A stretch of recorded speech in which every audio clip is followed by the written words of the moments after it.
नमस्कार दर्शक बंधु जय जगन्नाथ।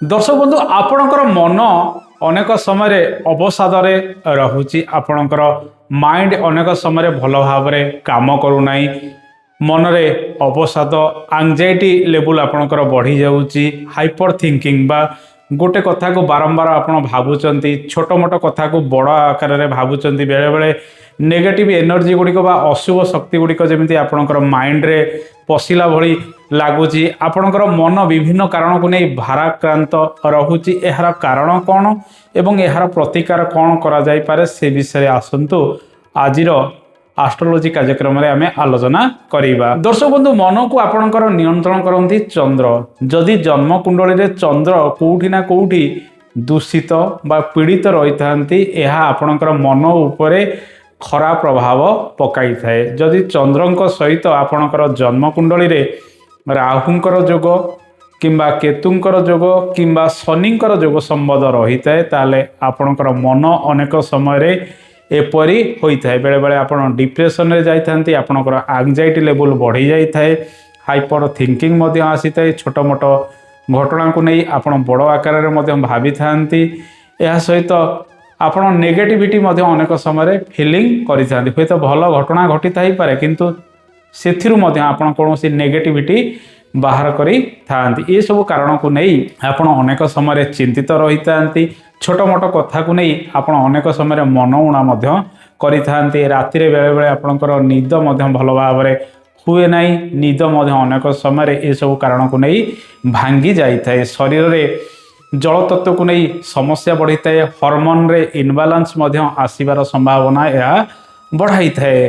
दर्शक बंधु यार मुख्य कारण हूँ चंद्र कौन कारण को नहीं पीड़ित हवा चंद्र सहित राहु केतुंकर जोग को ग्रहण जोग कुआए चंद्र सहित शनिंकर जोग को विश्व जोग कुआए। जदि चंद्र यह छड़ा आपणकर जन्म कुंडली नीच स्थान में बसी था पाप ग्रह दृष्टि रही था किंबा चंद्र शत्रु गृह रे अवस्थान करी पाप ग्रहंकर जोग संबंध में रही है सेमिति घटना अनेक समय देखा मिले किंबा चंद्र जदि आपणकर शत्रु राशि रे अवस्थान करी षष्ठ अष्टम भाव में रही है एवं पाप ग्रहंकर दृष्टि रही है तेबे ये सब कारण को नहीं आपणकर मन अवसाद रही है।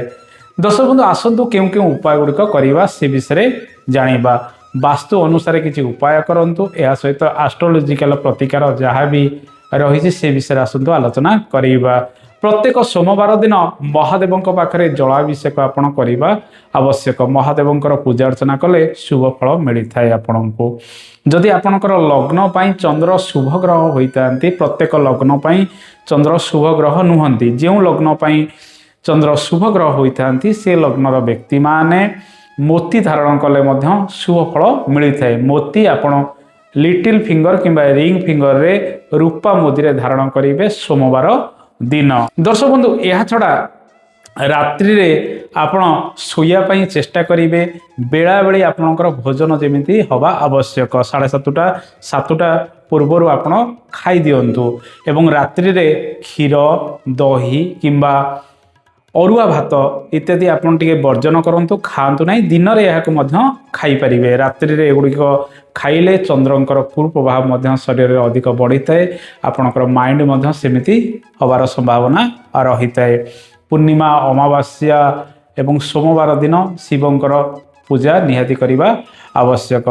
दर्शक बंधु वास्तु अनुसार जदि आम प्रतिकार देखा आपण प्रत्येक दिन रात्रि रे शोइला पूर्वर जदि घरे रूपार पात्र रही किंबा रूपार छोट ग्लास रही से ग्लास रे आपण पानी भरी करी रखिबे एवं सकाळ उठिबे तो से पानी को आपण पीले शुभ फल गुड़िक मिलता है। रूपार कॉइन बा चांदीर कॉइन इत्यादि आपणकर पर्स रे मध्य रखंतु शुभ फल गुड़िक आपण को मिलता है। दर्शक बंधु ये सब उपाय आपण करंतु देखिबे आपणकर ये जो सब समस्या रही किछि ना किछि कमिजीव ये सब उपाय कले चंद्रंकर स्थिति मजबूत होता है। दर्शक बंधु आपणकर मन सब बेले आपणकर कर्म द्वारा नियंत्रण होता है। बेले बेले ଛୋଟ ମୋଟ ଘଟଣା ମନରେ ପଶି ମନ ଉଦାସ ରହିଥାଏ। ଏହାର ଅନେକ କାରଣ ମଧ୍ୟରୁ ବିଷ ଯୋଗ, ଗ୍ରହଣ ଯୋଗ ମଧ୍ୟ ଅନ୍ୟତମ ଅଟେ। ଯଦି ଏ ଯୋଗ ଗୁଡ଼ିକ ଆପଣଙ୍କର ଜନ୍ମକୁଣ୍ଡଳୀ ରହିଛି, ଏସବୁ ପ୍ରତିକାର କରିବା ସହିତ ରାହୁ ଶନିଙ୍କ ପାଇଁ ଶ୍ରୀ ହନୁମାନଙ୍କର ଉପାସନା ନିତ୍ୟଦିନ କରନ୍ତୁ, ଚାଳିଶା ପାଠ କରନ୍ତୁ, ଦେଖିବେ ଆପଣଙ୍କୁ ମଧ୍ୟ ଭଲ ଲାଗିବ। ଆଶା କରେ ଏ ଛୋଟିଆ କାର୍ଯ୍ୟକ୍ରମଟି ଆପଣଙ୍କୁ ଭଲ ଲାଗିଥିବ। କାର୍ଯ୍ୟକ୍ରମ ସମ୍ପର୍କରେ ମତାମତ ଦେବେ। ଆଜି ତ ସମୟ ହୋଇଯାଇଛି, ଆଜି ପାଇଁ ଏତିକି। ନମସ୍କାର, ଜୟ ଜଗନ୍ନାଥ, ଧନ୍ୟବାଦ।